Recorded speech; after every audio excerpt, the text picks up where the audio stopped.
उत्पत्ति इसका 3रा अध्याय और 2 से पढ़ो। Thank you sir. हालेलुया।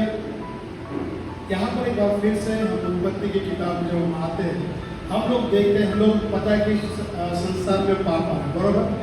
तो किस तरीके से पाप आया उस चीज़ों के विषय में हम लोग देखते हैं। हम लोग सिर्फ इतना जानते हैं कि स्त्री ने उस फल को लिया और खाया। हम जानते हैं कि आज्ञा का उल्लंघन होने की वजह से संसार में पाप आया, परंतु शुरुआत की जो बातें हैं उसमें क्या हुआ, उन चीज़ों के ऊपर हम थोड़ा जो है गौर करके उसके ऊपर थोड़ा ध्यान दें किस तरीके से जो है वो बातें हुई। हमने शुरुआत में देखा कि सबसे पहली बात यह है कि स्त्री जो है, शैतान ने जो है स्त्री के साथ में बात किया और उसके बाद में कि उसने क्या सुना। मैंने कहा शुरुआत में हम लोगों ने जो वचन से प्रचार किया उसके विषय में हम लोगों को थोड़ा सा बात करें कि पहले क्या आप सुनते हो, जो सुनते हो तो आप उसके ऊपर कितना विश्वास करते हो। यदि जो आप गलत चीज़ों को सुनते हो और उन चीज़ों को यदि आप अपने जीवन में प्राथमिकता देते हो या उन चीज़ों को आपके जीवन में ले लेते हो, तो वही चीज़ें आपके जीवन में होना शुरू हो जाती है। क्योंकि नीति वचन का 23 अध्याय 7 वचन लिखता है कि जैसा मनुष्य सोचता है वैसे ही वो आप है। तो महत्वपूर्ण बात है कि हम अपने विषय में क्या सोचते हैं। और दूसरी बात, जब शैतान ने उससे बात किया तो उसने सुना, और उसके बाद में हम लोग देखते हैं कि स्त्री ने भी उसके साथ में बात की। तो महत्वपूर्ण बात है, फिर उसके बाद हम लोगों ने बात करने के विषय में बात की थी कि हम क्या बोलते हैं, वो सबसे महत्वपूर्ण बात है। हमने याकूब की किताब से हमने पढ़ा था कि बोलने में, सुनने में तत्पर और बोलने में दिमाग है। और बहुत से बार हम जब बातें करते तो हम लोग जल्दबाजी में वो चीजें बोल देते हैं जो चीजों को नहीं बोलना चाहिए, और उस वजह से हमारे बोलने के वजह से हम लोग जो शैतान को अवसर देते या मौका देते कि वो हमारे जीवन में काम करे।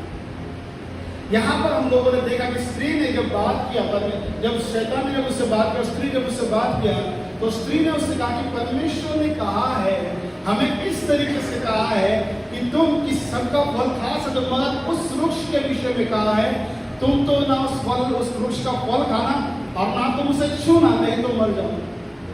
परंतु परमेश्वर ने इस तरीके से आज्ञा नहीं दी थी।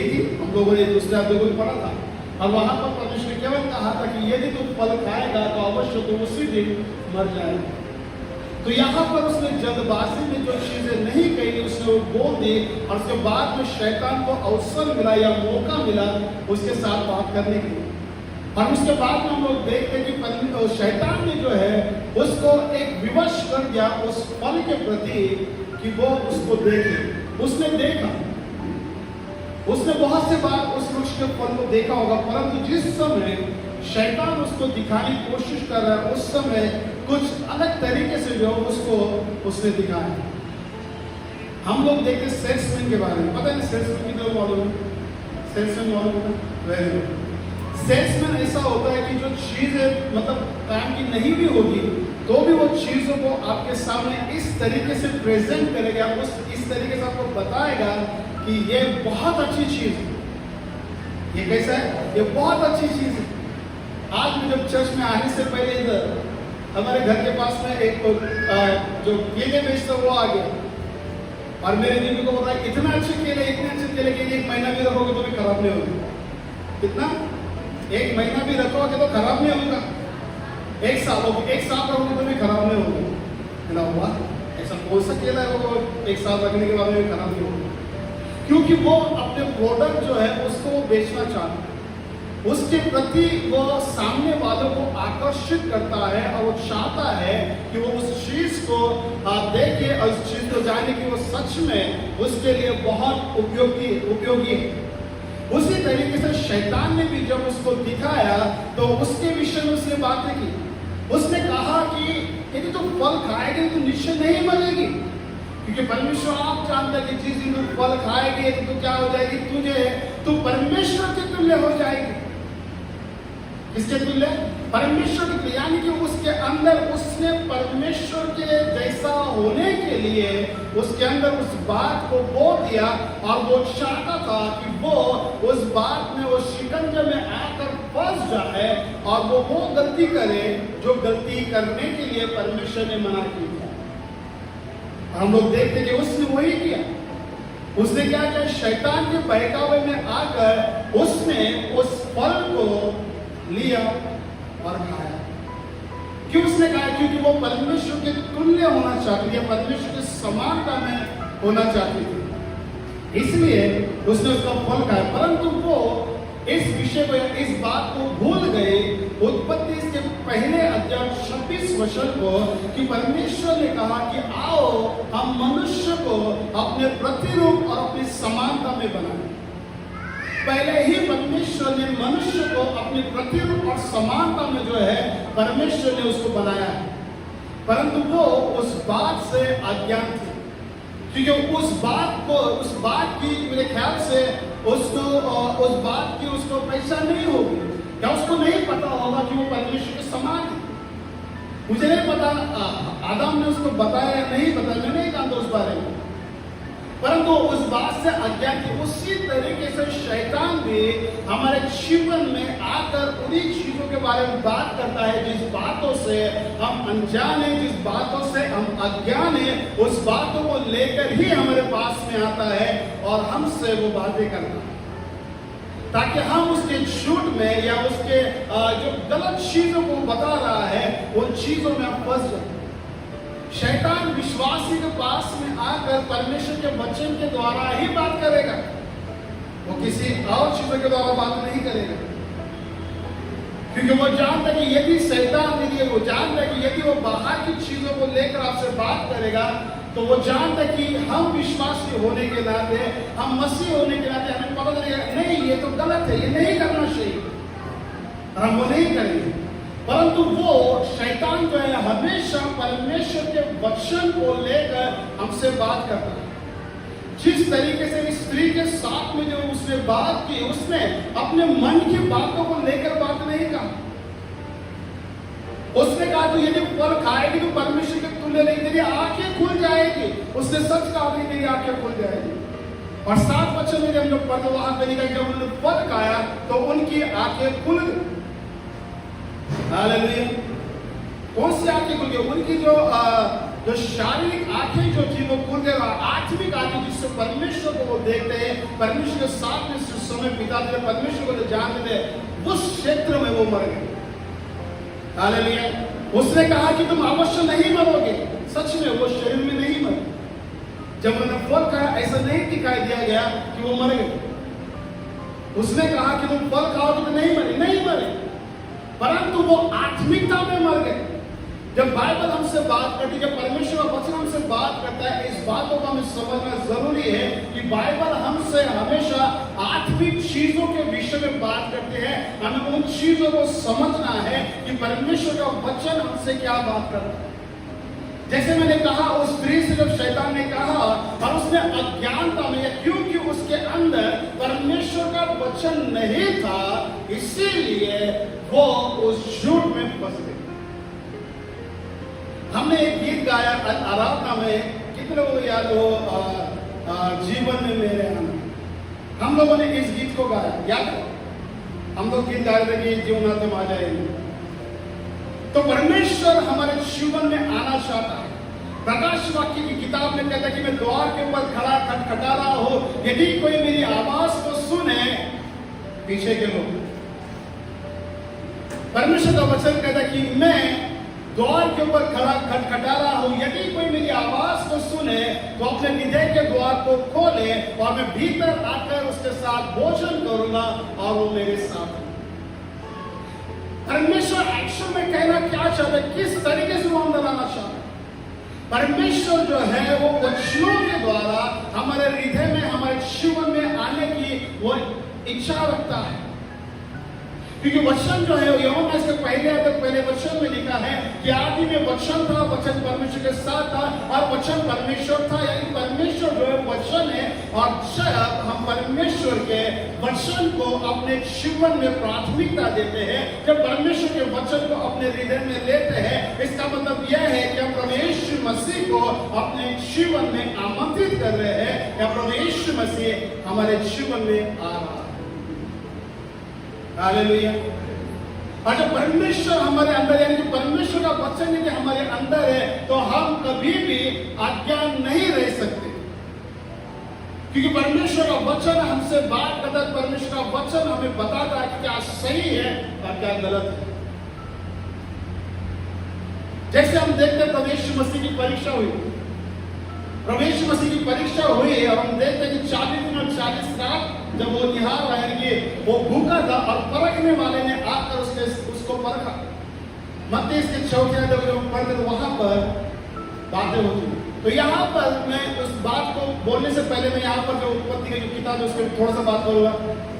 शैतान ने कहा कि यदि तू खाएगी तो परमेश्वर के तुल्य हो जाएगी। मैं खाने के विषय में थोड़ा सा बात करूंगा, उसके बाद में आगे बढ़ेंगे। संसार में जो पाप आया वो आया किस वजह से? क्या चीज है? खाना। हालेलुया। शुरुआत में जो है खाने की वजह से ही इस संसार में जो है पाप की शुरुआत हुई, क्योंकि वो आकर्षित हुई खाने के प्रति।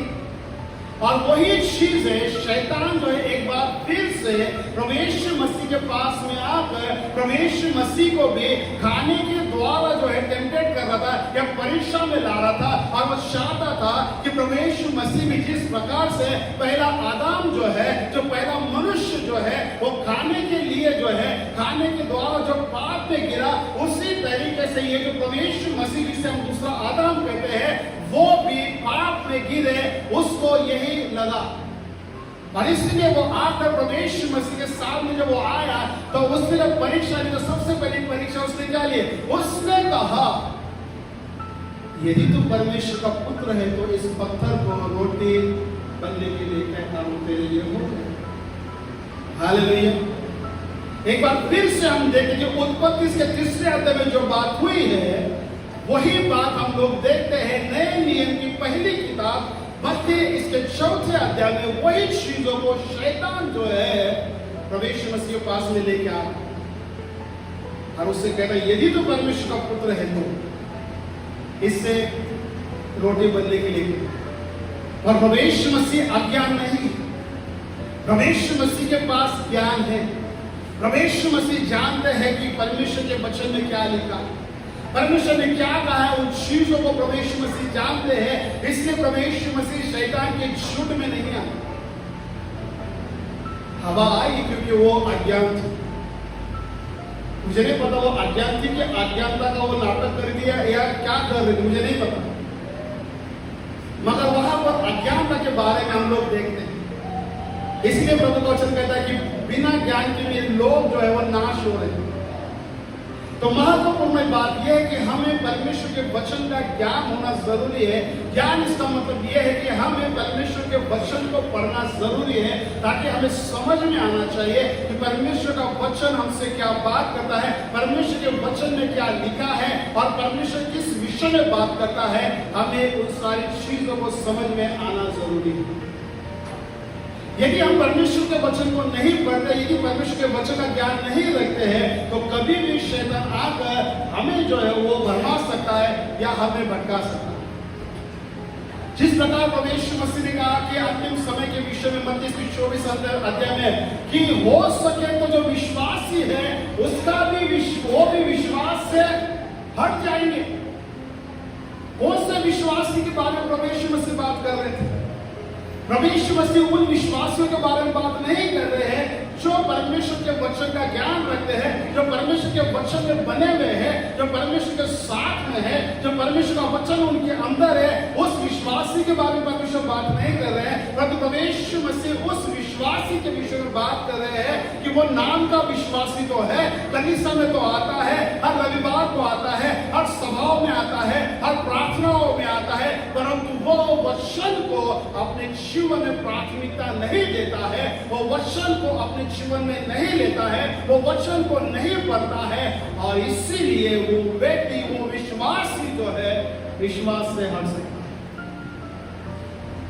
यदि हमारे अंदर परमेश्वर का वचन है तो हम जान सकते हैं कि शैतान किस तरीके से बात कर रहा है और उसकी झूठ को हम पकड़ सकते हैं। मैंने कहा शैतान जो है शुरुआत से जो खाने के ऊपर से बहुत सारी बातें हुई। उसके बाद में हम यदि देखते हैं उत्पत्ति किताब में याकूब के विषय में, याकूब और एसाव के विषय में। जो एसाव का जो आशीष था वो भी याकूब ने छीन लिया। पहला जो था उसके पहलौठों का जो अधिकार जो था या एसाव ने जो है याकूब के हाथ में भेज दिया। किसके वजह से? खाने के दाल के वजह से, मसूर का दाल।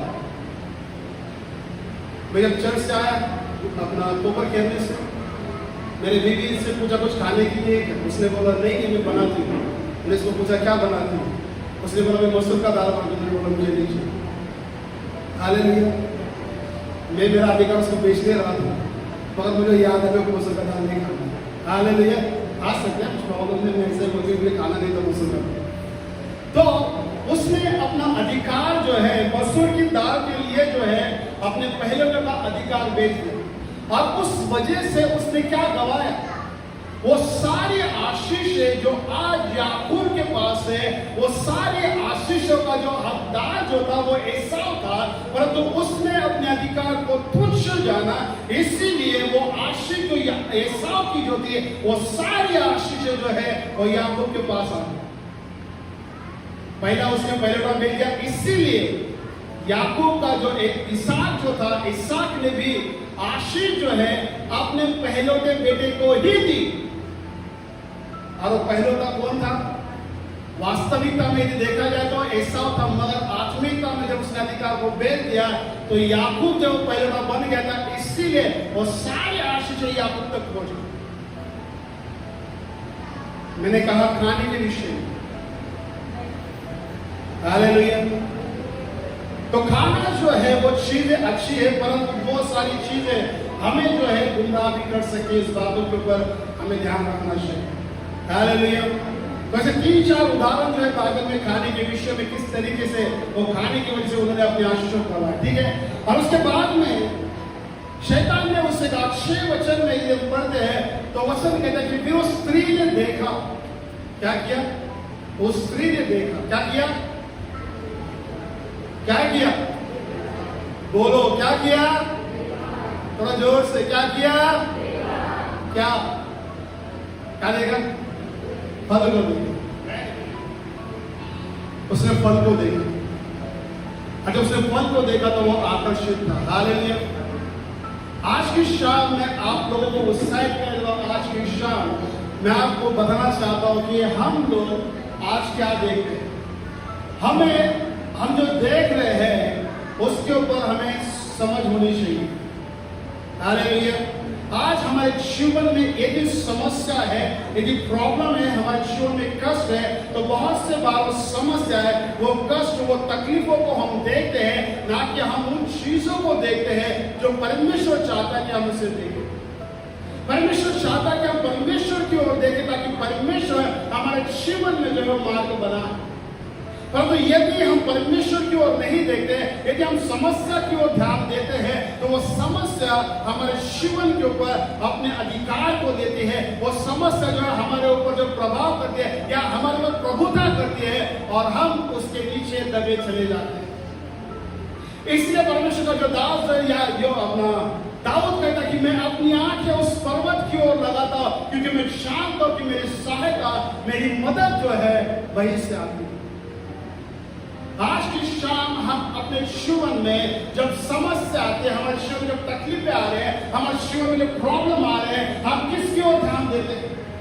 हमारा आज ध्यान किधर है? वो समस्या की ओर है, क्या हमारा ध्यान जो है वो जीवित परमेश्वर की ओर है, जो हमें उसमें से निकाल सकता है? मैं चाहता हूं एक वचन पढ़े, समय निकाले। उत्पत्ति इसका 21 अध्याय और 19 वचन। उत्पत्ति इसका 21 अध्याय और 19 वचन को पढ़े हुए। यहां पर हजीरा के विषय में बात हो रही है।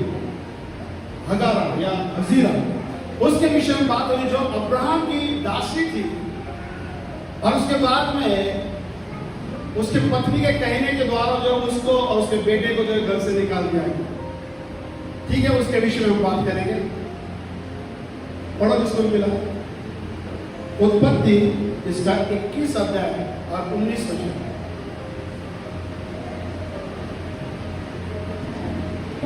17 से पढ़ना सिस्टर, 17 से।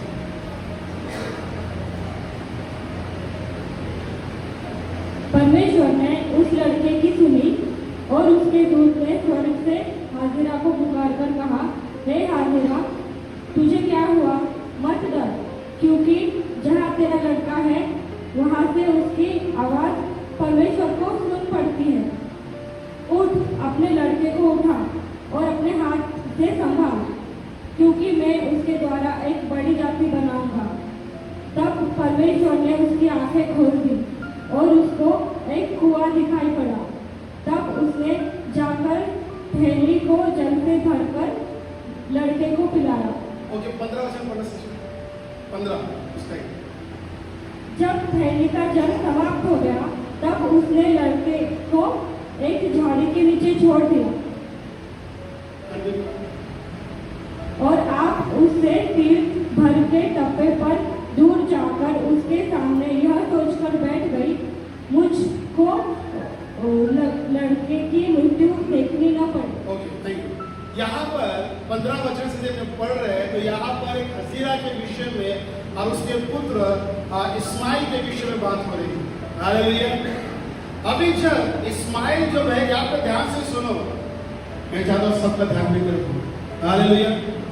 यहाँ पर हजीरा जो है, जब उसके थैली का पानी जब जल खत्म हो गया और उसके बेटे को पानी पिलाने के लिए उसके पास में अभी जल नहीं है, तो वो अभी अपने बच्चे को एक स्थान में रखकर उसके मतलब थोड़ा सा सामने जाके दूर बैठकर वो रो रही है, चिल्ला चिल्ला कर रो रही है। परंतु जब हम 16-17 वचन जब पढ़ते हैं तो वहां पर इस तरीके से लिखा है कि परमेश्वर ने उस बच्चे की सुन ली। 15-16 वचन कहता है कि वो स्त्री जो है, उसकी मां जो है वो रो रही है और परमेश्वर ने किसकी आवाज को सुना है? किसकी? बच्चे की आवाज को सुना। यहां पर बच्चा नहीं रो रहा है, परंतु परमेश्वर कहता है कि परमेश्वर ने उस बच्चे की सुनी। एक सवाल मैं पूछना चाहूंगा, मुझे पता है कि बहुत से लोगों को पता होगा, जो इस्माइल जो था, जब उसको उस झाड़ी के लिए छोड़ दिया गया था, वो जब पानी खत्म हो गया, जब पढ़ रहे, तो लड़के की उम्र कितनी होगी? कोई बता सकता है? कितनी उम्र का हो सकता है? सज्जन भाई को छोड़ के दूसरा कोई बता, कितने साल का हो सकता है? क्या लगता है? मैं कुछ पूछ रहा हूं, इधर उधर मत देखो, जवाब दो, गलत तो गलत। कितने साल का होगा? क्या? 3 साल का। ओके, दोस्तों कहते हैं 3 साल का होगा।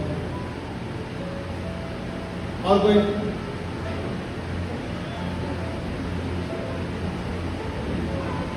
सिर्फ एक कोई मालूम है 3 साल? हाँ, क्या?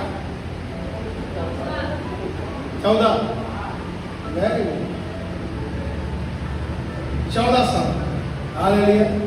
चीटिंग की। हालेलुया। क्योंकि ये भी बहुत से बार हम लोगों को लगता है कि इस्माइल जो है वो छोटा बच्चा है, यानी कि मेरे बेटे इस्राइल के उतना हो सकता है, या उससे थोड़ा 1-2 साल का, परंतु वैसा नहीं। वो जो है वो बड़ा लड़का है। यदि हम उसको सही तरीके से पढ़ेंगे, जिस समय अब्राहम का जब खतना हुआ उस समय वो 10 साल का था। अब्राहम 99 साल का था और लड़का जो 10 साल का था, और उसके बाद में इसहाक का जन्म हुआ। तो 11 साल वो हो गए और 2-3 साल जो इधर उधर हो सकते हैं, तो 12-13 साल के हिसाब से वो लड़का रह सकता है। हालेलुया। तो यहाँ पर मैं क्या बताने की कोशिश कर रहा हूँ, यहाँ पर वो स्त्री जब रो रही है तो ये बच्चा जो है, क्योंकि वो लड़का जो है अब्राहम को देखे तो वो अब्राहम का बेटा था, और हम लोग देखते कि अब्राहम जो है हर परिस्थितियों में, हर चीजों में जब भी समस्या है, प्रॉब्लम है, अब्राहम जो है उस समय में विश्वास करता हो कि वो परमेश्वर के सामने बैठता होगा, वो प्रार्थना करता होगा, या परमेश्वर से जवाब की उम्मीद अपेक्षा करता होगा, परमेश्वर की आवाज सुनता होगा। और इन चीजों को जो है उसके लड़के ने भी देखा होगा, क्योंकि मैं इस बात को जानता हूं, क्योंकि मैं 2 बच्चों का बाप हूं और मेरे 2 बेटे जो है, मैं देखता हूं कि जो मैं चीजें करता हूं उसका वो एक्शन करते हैं। जो भी मैं चीजें करूंगा, मेरे दोनों बेटे जो उसका वैसा ही वो करने की कोशिश करते हैं। तो इसका मतलब यह है कि वो भी जो इस्माइल जो है उसके बाप को देखता होगा, उसको पता होगा कि जब प्रॉब्लम है तो उस समय क्या करना चाहिए। और वहां पर इस्माइल, मेरे ख्याल से जो इस्माइल जो है वहां पर वो प्रार्थना कर रहा होगा, प्रभु के साथ बैठा होगा। इसलिए परमेश्वर से कहते हैं परमेश्वर ने उसकी सुनी और वचन कहता है कि फिर परमेश्वर ने उसकी मां की आंखें खोल दी और उसको एक कुआं दिखाई दिया। क्या वो अंधी थी? नहीं, अंधी नहीं थी, परंतु परमेश्वर ने उसकी आत्मिक आंखों को खोल दिया ताकि उन चीजों को देख सके जो परमेश्वर ने उसके लिए रखी है। आज मैं आपको उत्साहित करूंगा कि हमारे जीवन में समस्या कितनी भी क्यों ना हो, हमारे जीवन में समस्या कितनी बड़ी भी क्यों ना हो, परंतु परमेश्वर चाहता कि हम परमेश्वर की ओर देखें, हम उसकी ओर देखें जो उसका जवाब दे सकता है। हम परिस्थिति के ऊपर ध्यान नहीं, परंतु हम परिस्थिति से बढ़कर हम जो परमेश्वर है उसकी ओर ध्यान दें। एक पहले एक गीत था कि ये कहता था कि ये मत तो खुदा से कि मेरी मुश्किलें बड़ी है, उन मुश्किलों से कह दो कि मेरा खुदा बड़ा है। Hallelujah, hallelujah. मगर बहुत से बार होता है कि समस्या आती है, हम परमेश्वर को बताना चाहते हैं कि परमेश्वर मेरे जीवन में ये समस्या है, मेरे जीवन में ये प्रॉब्लम है, मेरे जीवन में ये कष्ट है, मेरे जीवन में ये दुख है, मेरे जीवन में तकलीफ है। हमें इस बात को बोलने से अच्छा हमें वो समस्या की ओर ध्यान न देते हुए हमें परमेश्वर की ओर ध्यान देना है और हमें परमेश्वर की महिमा करनी है। जब परमेश्वर की महिमा करते हैं तो परमेश्वर जो रास्तों को बनाता है, वो परमेश्वर जो समंदर में से रास्ते बनाने का सामर्थ रखता है, तो हमारे लिए भी वो रास्ता बना सकता है। हालेलुया। इसलिए नीति वचन इसका 5 अध्याय में लिखा है कि तुम अपनी समझ का सहारा मत ले, पर संपूर्ण मन से यहोवा पे भरोसा रख, तब वो तेरे लिए सब मार्ग सीधे करेगा। जब तक हम उसके ऊपर भरोसा नहीं रखेंगे, जब तक हम उसकी ओर नहीं देखेंगे, परमेश्वर हमारे लिए मार्ग नहीं बनाएगा, परमेश्वर हमारे लिए रास्ते नहीं बनाएगा। हमें परमेश्वर की ओर देखना। जो चीजें आपके जीवन में आज दिखाई देती बड़ी मुसीबत भरी, कष्ट भरी है, हमें उससे नहीं, परंतु हमें परमेश्वर की ओर देखना। बहुत से बार जो चीजें हमें आकर्षित दिखाई देती, हमें लगता है कि नहीं यही चीजें मेरे लिए जो उत्तम है और मैं चाहता हूं कि चीजें मुझे हासिल हो, मैं चाहता हूं कि रुक जाओ। प्रभु से बात करें, क्या परमेश्वर ने वो आपके लिए रखी है? क्या यदि परमेश्वर ने आपके लिए रखी है तो वो चीज आपको कैसे भी मिलेगी। यदि वो नहीं रखी और आप जबरदस्ती उन चीजों को हासिल करने की कोशिश करोगे तो वो चीजें आपके लिए आगे चल के एक मुसीबत बन जाएगी। वचन में लिखा, भजन संहिता में लिखा कि परमेश्वर जो है जो मांगता है उसे तो दे देता है, परंतु उसके प्राणों को सुखा देता है, क्योंकि परमेश्वर की वो इच्छा ही नहीं होती है कि वो उसको दे। परमेश्वर ने इस्राएलियों के जो समुद्र में से रास्ता बना, कितने लोग जानते हैं इस बात को? रास्ता बनाया और हम लोग देखते हैं कि इस्राएली जो है समुद्र में से निकल गए, और जब वो रास्ता बना तो फिरौन की सेना जब आई तो फिरौन की सेना क्यों डूबी गई? क्यों डूबी? क्यों नाश हुई? क्योंकि वो रास्ता उनके लिए नहीं था, वो रास्ता था केवल इस्राएलियों के लिए। उसी तरीके से हमारे जीवन के लिए परमेश्वर ने कुछ अच्छी योजना बना के रखी है, परमेश्वर ने हमारे जीवन के लिए कुछ अच्छा रखा है, हमें उसकी ओर देखना है। हमें कोई भी चीज आकर्षित दिखती है उसके लिए वो प्राप्त करने की हमें कोशिश नहीं करी, परंतु हमें प्रभु के शब्दों में जाके प्रार्थना करना चाहिए, परमेश्वर यदि आपकी ओर से वो चीजें आने रही, यदि नहीं है तो उन चीजों को मेरे जीवन से निकाल दो। अगर बहुत सारा प्रार्थना करते हैं, कैसे करते हैं? परमेश्वर में चाहता हूं कि ये चीज मुझे मिल जाए। मैं क्या कहता हूं? परमेश्वर में चाहता हूं कि मुझे मिले, मगर प्रभु आपकी इच्छा हो। ऐसी प्रार्थना नहीं होती, क्योंकि आपने आपका डिसीजन जो परमेश्वर को दिखा दिया, बता दिया कि आपको चाहिए। आपने प्रभु से नहीं पूछा कि परमेश्वर क्या आपकी इच्छा की ये चीज मेरे जीवन में आए, एक बात मेरे जीवन में आए परमेश्वर। यदि वो आप चाहते कि वो चीज मेरे जीवन में आए, यदि वो बात मेरे जीवन में आए तो परमेश्वर होने दे, यदि नहीं तो उसे साइड कर दो। हालेलुया। हम क्या देखते हैं? हर एक आकर्षक चीजें हम सबके लिए अच्छी नहीं होती। वचन में लिखा 6 अध्याय में कि परंतु उस स्त्री ने जब उस फल को देखा तो वचन कहता है कि वो बड़ा आकर्षित था। ऐसा नहीं कहते, वो आकर्षित था, मन भावना था, चाहने योग्य था, बुद्धि देने के लिए चाहने योग्य था, परंतु जब उसने फल खाया क्या होगा? उसे जब फल खाया, इसके वजह से आप लोगों को यहाँ पे बैठ कर अच्छा सुनना पड़ा। अब सोचते हुए कब खत्म करोगे? हालेलुया। मगर यदि वो फल नहीं खाते, हम आराम से आदम की वाटिका में रहते प्रभु के साथ। हालेलुया। आप प्रभु का सुनते रहेंगे, परंतु उसको आकर्षक लगे, वो चीज़ें आकर्षित लगी और उसने वो चीज़ें की जो परमेश्वर की इच्छा के विरोध में थी, और हम देखते उसका नतीजा जो है संसार में था। तो हम क्या देखते हैं? स्त्री ने देखा कि वो फल अच्छा। हम क्या देखते हैं हमारे जीवन में? परिस्थिति जब आती है तो हम क्या सोचते हैं, किस तरीके से उसको सीखते, जो आकर्षित चीज़ है हम उसको किस तरीके से डील करते हैं, किस तरीके से उसको हम लोग उसके साथ में जो है बैठ कर मतलब क्या उसको क्या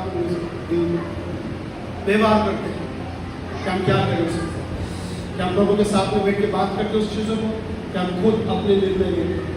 यदि ऐसा है तो प्रभु को आशीष, क्योंकि जो आगे होगा वो प्रभु की ओर से नहीं, क्योंकि वो आगे होगा तो प्रभु को दोष नहीं दे सकते, क्योंकि वो चीज़ें आपने खुद मांगी, आपने खुद उसका निर्णय लिया कि वो चीज़ें मुझे चाहिए। परमेश्वर इतना भला है कि वो हमारी प्रार्थना को सुनता है। परमेश्वर प्रार्थना को सुनता है, वो हर एक प्रार्थना को सुनता है। इजराइल ने भी जब वो कनान से निकले, मिस्र से निकले, कनान में जाते समय जनरल ने कहा कि हम तो यहाँ को मारने के लिए लेके आए थे, मारने के लिए लेके आए। परमेश्वर ने वो भी सुन लिया, और परमेश्वर ने सब लोगों को 40 साल में जितने भी लोग थे सबको मार दिया, उसकी नई पीढ़ी को कनान पहुंचा। हालेलुया। हम क्या सोचते हैं, हम क्या देखते हैं? हालेलुया। वो महत्वपूर्ण है। स्वाई से हम अपने आंखें बंद और प्रार्थना करें प्रभु से। परमेश्वर बुद्धि ज्ञान समझ दे परमेश्वर, जो चीजें परमेश्वर हमें आकर्षित देती है परमेश्वर, हम उससे नहीं परमेश्वर करते, जो आप चाहते परमेश्वर हमारे जीवन के लिए परमेश्वर, जो उत्तम है वो चीजें हमें प्रदान करते परमेश्वर। Thank you Jesus. ऐसे हम सब लोग अपने आंखें बंद करें। Thank you Jesus. हम सब लोग अपने आंखें बंद करें, सुनो प्रार्थना करें, हमें सब प्रार्थना करें, धन्यवाद करके परमेश्वर। परमेश्वर हम आराधना करते परमेश्वर, अपने नाम को ऊंचा उठाते। ऐसे अपने यहाँ हम सब लोग अपने पैरों पे खड़े हुए, सब लोग अपने पैरों पे खड़े हुए, और इसमें परमेश्वर की आराधना करें। Thank you Jesus. धन्यवाद करते परमेश्वर। ओ